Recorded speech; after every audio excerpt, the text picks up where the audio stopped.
Let me ask you something that most people never think about. What would make an angel, a being created in perfect obedience, shaped by divine order, trained to follow God's will without hesitation, stand up and say, "No"? Scripture tells us angels don't argue with God. They don't debate. They don't question. They move like lightning. They obey like fire. They carry out heaven's command with perfect loyalty. But what if I told you there was a moment, forgotten, buried in the shadows of ancient history, when one angel did the unthinkable, not to rebel, but to protect a child heaven had already judged, a child humans had already rejected, a child whose fate had been sealed by the strict laws of the throne itself. And yet, one angel refused to step aside, refused to let death take its course, refused to follow the order that came from above. Why? Why risk being erased? Why stand alone? Why face the wrath of heaven's courtroom for someone who couldn't even lift their own head? Now here's where this story grabs your soul. Have you ever loved someone so deeply, so fiercely, that you would put everything on the line for them, even if it cost you everything? Have you ever seen innocent suffering and felt something rise inside you that said, "I don't care what the rule is. This is wrong"? Have you ever wondered if angels feel that way too? This is the story of the angel who stood in the path of the unchangeable, the angel who clenched his fists as heaven passed a sentence and decided he would not let that child die. Not today, not like this, not while he still had wings to fight with. This is the story almost nobody talks about. A story stitched between ancient lines, hinted in visions, mirrored in moments where angels acted with terrifying compassion. A story that forces us to ask, how far will heaven go to protect someone destiny tried to erase? And more importantly, how far will you go to protect the light in someone when everyone else has already given up on them? Before we begin, this is Bible Mysteries. If you love deep stories, hidden moments, and revelations that bring Scripture to life, make sure you like, subscribe, and click the bell icon so you don't miss the next mystery we uncover. Night in the village did not feel like night. It felt like something was waiting. The wind was too quiet. The shadows stretched a little too long. Even the moonlight seemed hesitant, like it was afraid of what might happen before sunrise. In a small mud brick home on the far edge of the settlement, a woman named Mara held her little boy, 7 years old, fragile, warm, innocent, close against her chest. His name was Jonah, and tonight he couldn't sleep. He kept trembling, waking every few minutes with a jolt, like someone had called his name from far away. But Mara didn't know the truth yet. She didn't know that something had been calling him, not from earth, not from dream, but from the unseen realm. And she certainly didn't know that tonight, something ancient and ruthless had come for her child. Something sent to erase him before he ever grew into the man heaven knew he would become. But Jonah could feel it. The boy whispered, voice shaking, "Mom, someone's in my room." Mara stroked his hair, trying to calm him, trying to be strong the way mothers force themselves to be when their fear is screaming louder than their heartbeat. "There's nobody, Jonah," she whispered. "It's just your imagination." But her voice cracked, because she felt it too. The air was colder than it should have been. The shadows felt thicker than they should have been. And somewhere outside, beyond the thin wooden door, something was moving. Something that did not walk like a man. Something that did not breathe like a beast. Something that had been sent. Mara clutched Jonah tighter. "God, please, don't let anything happen to my child." She didn't know that her prayer was already heard, and she didn't know who had heard it. Because in the spiritual realm, far above her home, far above the fields, far above the sleeping village, stood a towering figure with glowing white eyes and a sword of radiant flame. His name was Eleanor, not one of the well-known angels, not one of the celebrated messengers in Scripture, not a warrior sung about by prophets. He was something else entirely, a guardian of the first oath, an angel whose original task was simple: watch, observe, never interfere unless commanded. It was an oath so strict that breaking it would mean defying the order of heaven itself. But tonight, Tonight, Eleanor's gaze was fixed on the small mud brick home far below. And something inside him, something angels were never supposed to feel, began to ignite. A pull, a stirring, a fierce sense of protection that grew stronger every time Jonah trembled in fear. Eleanor whispered to himself, voice like thunder hidden behind velvet. This child is marked, yet targeted. He saw what Mara could not see. Behind the house, slithering between shadows, a dark entity moved with purpose. Its form was twisted, smoke-like, its steps silent. It was not a demon in the usual sense. No, this was older, more patient, more venomous. A death watcher, a being that eliminates potential before potential ever grows. Heaven had not stopped it. God had not sent anyone. This child was meant to die. But Eleanor did something no angel of his rank had ever done. He stepped forward. Only one step, but that step was rebellion. The realm shook. A whisper rolled across the skies. Eleanor, what do you think you are doing? But he didn't stop, because tonight, for the first time in all of creation, an angel was about to defy the throne, not out of pride, like Lucifer, but out of love for a human child. Eleanor's wings unfolded, blazing with celestial fire.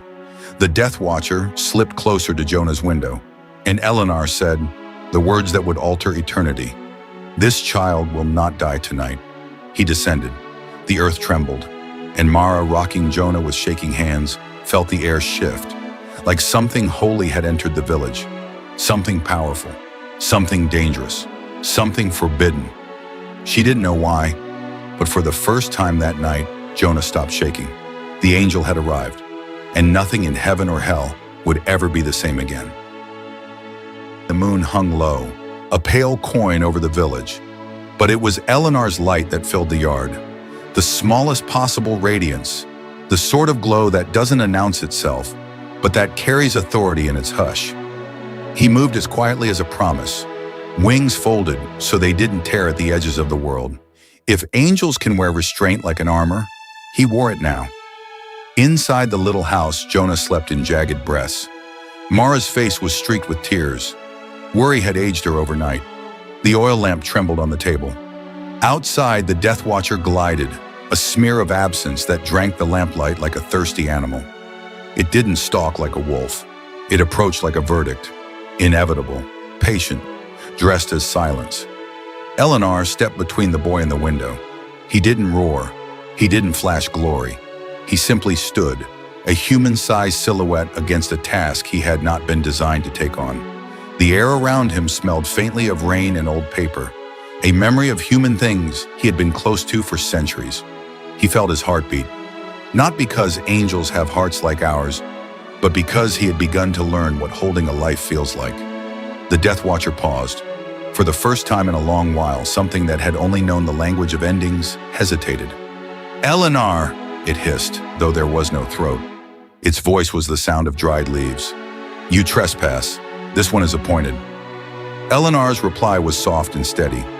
Appointment is not decree, he said. Not always. Not for this child. The thing outside laughed, a sound that was more like wind through dry reeds. You would choose a single breath over the ledger of lives? You will be corrected. Eleanor shifted his weight. His fingers went to a strap at his side where, for the silent watchers, there should have been nothing. No sword, no shield. He did not draw steel, he drew a boundary. He reached into the small light he carried and wove a line across the yard, a thin, shimmering cord only the supernatural could feel. It hummed like a plucked string. The Death Watcher slammed into it and found itself repelled, like darkness trying to pass through glass. For a moment, only a moment, the creature writhed, its shape blurring, as if trying on a dozen possible deaths and rejecting them all. At that sound, the village dog barked angrily. A neighbor's shutter banged open and closed. Mara looked up, startled. She saw the shimmer and thought it a trick of exhaustion. Jonah furrowed his small brow in sleep, an emergent awareness making him twist toward the noise. Eleanor did not relent. He kept his focus on the seam he had woven. He had not come to conquer. he had come to hold. And holding required something more dangerous than force. It required patience. While he held the line, time loomed like a pliable thing. He felt the ledger's weight pressing from above, small notifications, celestial couriers nudging each other, the hum of accounts being tallied. It was the sound of a system built to run without surprise. Eleanor wanted to scream at that order. Instead, he whispered the name of the child into the dark. Names in the heavens matter. They are like small cords that tie possibilities together. Saying Jonah's name aloud was part plea, part prayer, part theft, stealing a possibility back from the ledger.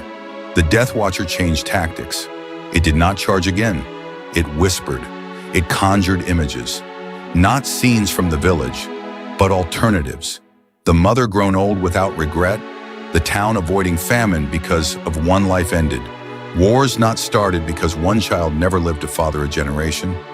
Whole futures laid out like a cruel tapestry that argued the ledger's logic. You would unravel countless balances for one whim? It breathed. For one heartbeat? Eleanor felt the ache of the alternatives like pins on his skin. He had been instructed to catalog such possibilities. He knew how a single thread could alter miles of cloth. But there was a sound inside him that had nothing to do with calculation. It was an old echo, perhaps older than his order, that said, the value of a life is not only in its consequences.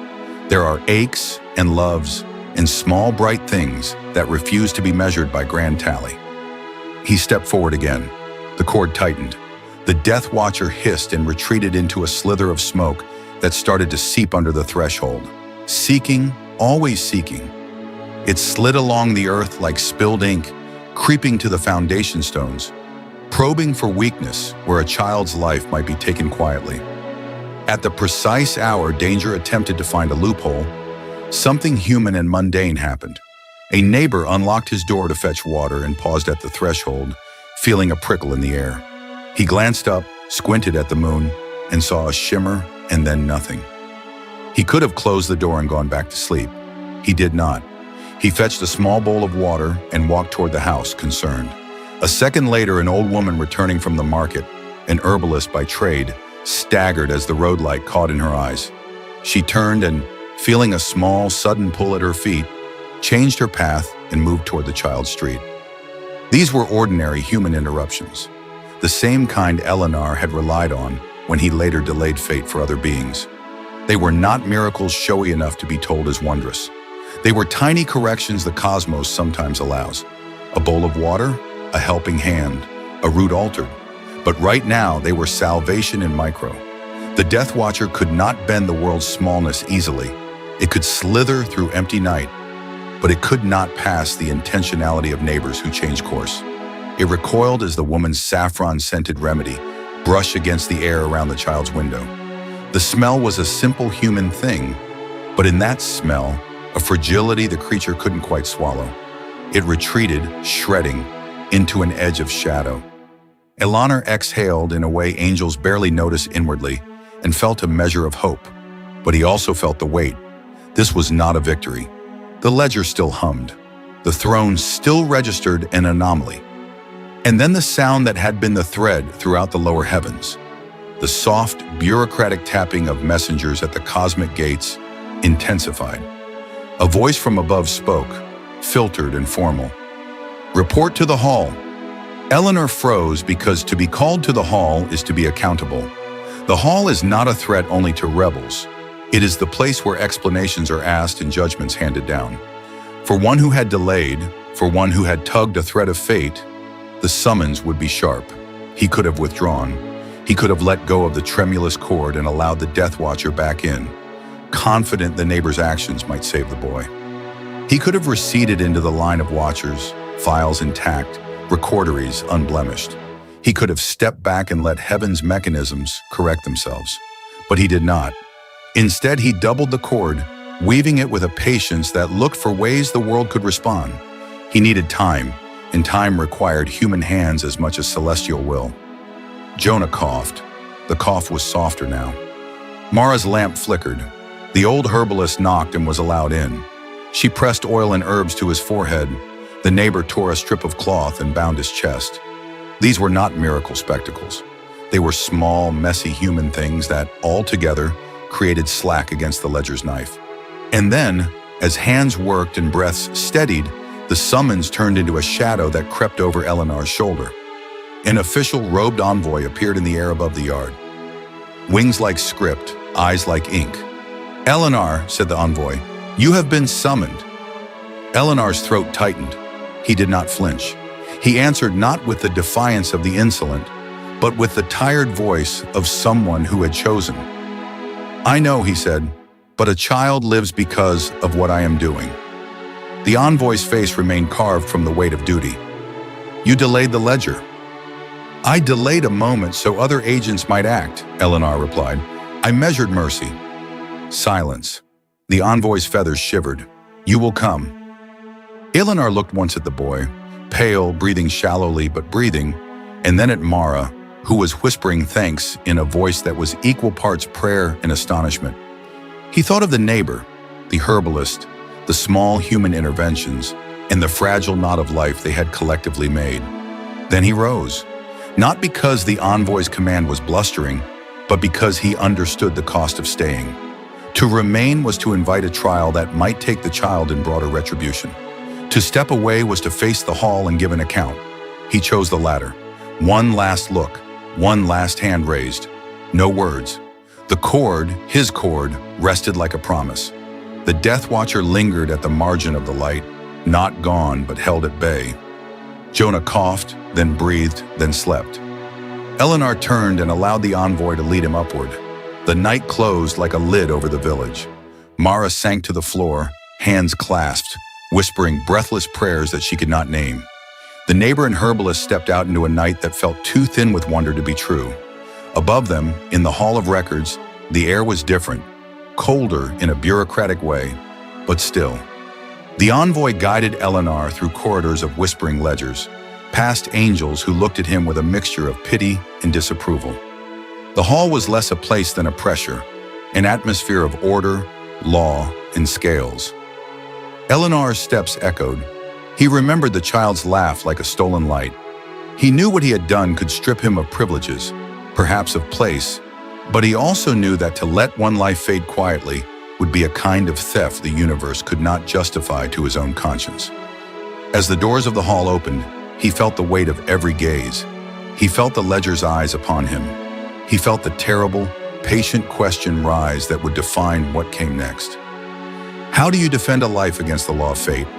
He walked in, and the doors shut. The halls of heaven had never been silent like this. When Eleanor entered the Court of Radiance, escorted by 2 armored sentinels, the air itself trembled, not from sound, but from what every angel felt deep inside. An angel had disobeyed a decree tied directly to the throne. The chamber glowed with layers of living light, and in the center stood the council, towering beings forged from ancient fire, wings stretching like entire horizons. They weren't angry. Their faces didn't show rage. What they showed was worse, disappointment, a quiet, heavy, suffocating disappointment. Eleanor kept his eyes lowered. He felt like a child dragged before his father, except the father was a celestial government older than the concept of time. The High Seraph spoke first, its voice like a choir inside a drum. "Eleanor, you interfered. You stepped into a decree sealed by God himself." Eleanor swallowed hard. He wanted to defend himself, but every word he rehearsed sounded like an excuse. Even to him. Another seraph leaned forward, voice sharp as judgment. "Why did you violate the chain of command?" Eleanor clenched his trembling hands. He knew the moment he answered, his fate would be sealed. But he also knew silence would be worse. So he spoke. Soft at first, then growing steadier. Because he was a child. The chamber shifted. A whisper of shock rippled across the angels observing from the balcony. In heaven, obedience is law. Compassion is secondary. "A child," the seraph echoed. "A mortal child? You risked cosmic order for that?" Eleanor lifted his gaze for the first time, and there it was again. That fire. Not rebellion, not anger. Something far more dangerous. Conviction. What is the purpose of our strength, if not to protect the weak? The council froze, not because of the words themselves, but because no one spoke to them like that. The chamber trembled. For a moment, it seemed like the court might strike Eleanor down right there. And then, a sudden gust of golden wind blasted through the room. Feathers, light, authority. A presence known by every angel instinctively. A figure landed between Eleanor and the council, a towering archangel with armor, like molten white gold. Wings spanning wider than any other, and a face carved in eternal calm authority. Gasps echoed across the balconies. It was Raphael, not Michael, not Gabriel, not Uriel. Raphael, heaven's healer, defender of the innocent, one of the highest of all the archangels. He stood like a shield before Eleanor. Enough! His voice shook the chamber. The seraphim narrowed their burning eyes. Raphael, this court did not summon you. Raphael stepped forward, unbothered. Then consider my presence a warning. If you judge him unjustly, you judge me as well. The room erupted in whispers. Eleanor's breath caught. He had never spoken to Raphael before. Never trained under him. Never served beside him. Why was Raphael defending him? Raphael continued. He did what any true angel should do. He saw innocence at risk, and he intervened. A seraph struck the marble with its staff. He intervened against the throne's decree. Raphael didn't flinch. And yet, was he wrong? The chamber fell into a suffocating silence. Eleanor felt tears burn his eyes, but he held them back.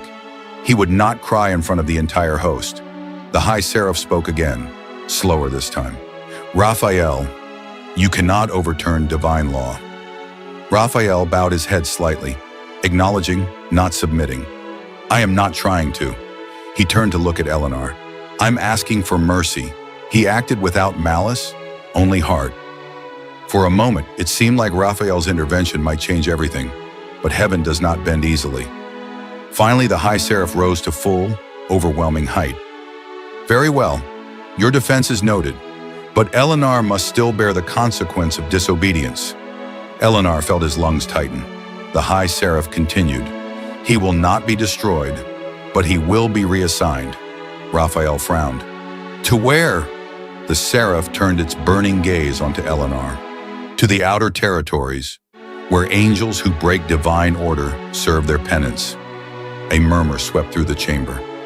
That place was a sentence, not an assignment, an exile wrapped in duty, far from the harmonies of heaven, far from other angels, alone. Exactly what Raphael feared, exactly what Eleanor had hoped to avoid. The seraph concluded, he will serve there indefinitely until heaven deems his heart aligned once more. Raphael's fist tightened, but he could not argue further, not without defying the throne himself. He turned to Eleanor, placing a massive glowing hand on his shoulder.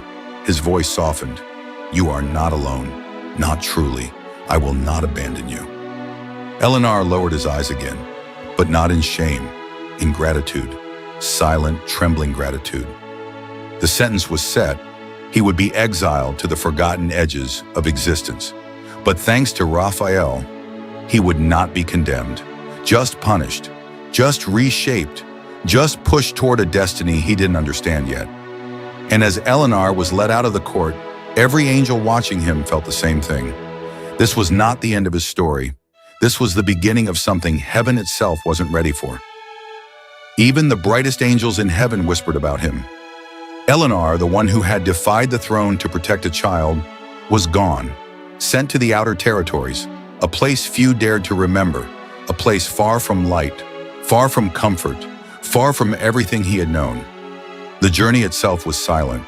Raphael accompanied him only partway, wings folding like a protective canopy over the path. A quiet reminder that he was not truly alone.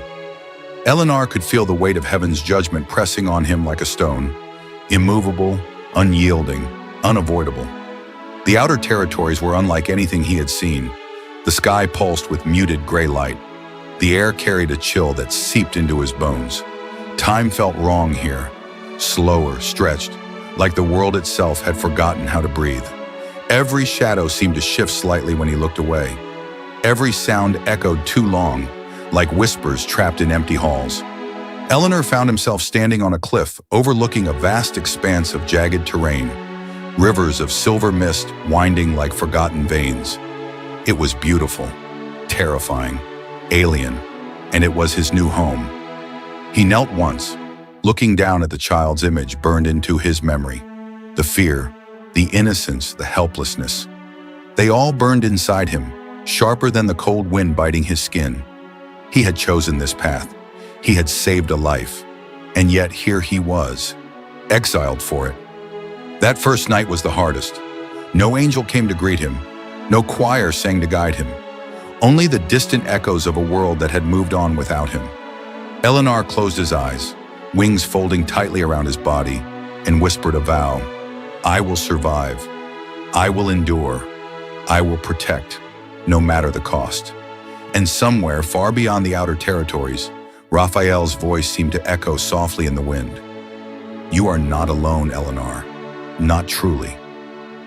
In that quiet, dark, strange place, Eleanor understood something profound. Exile was not an end. It was a beginning, a test of spirit, of heart, of everything he had been created for. And for the first time he realized, this child, this choice, this punishment, it had changed him forever.